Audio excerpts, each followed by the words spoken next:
प्रतिकूल परिस्थितीमध्येही संतांनी महाराष्ट्रातील जनतेला शहाणं केलं। महाराष्ट्राची संत परंपरा हे आपलं वैभव आहे।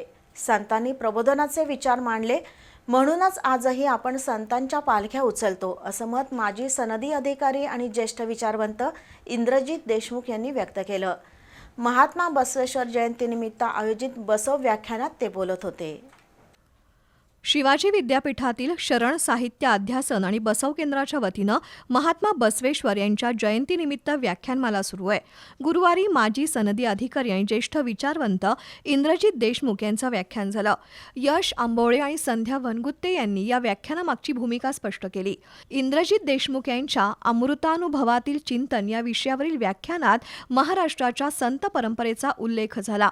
संतांनी जगाच्या कल्याणाचा विचार मांडला। ईश्वरानं दिलेलं आयुष्य कसं जगावं हे सांगतानाच अनेक संतांनी समाज प्रबोधन केलं। संतांची भाषा आणि वाणी हृदयापर्यंत पोहोचणारी आहे।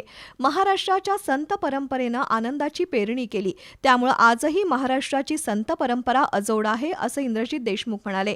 या व्याख्यानातून ज्ञान आणि भक्तीचा सुरेख संगम अनुभवता आला, असं प्राचार्य जी.पी. माळी यांनी सांगितलं।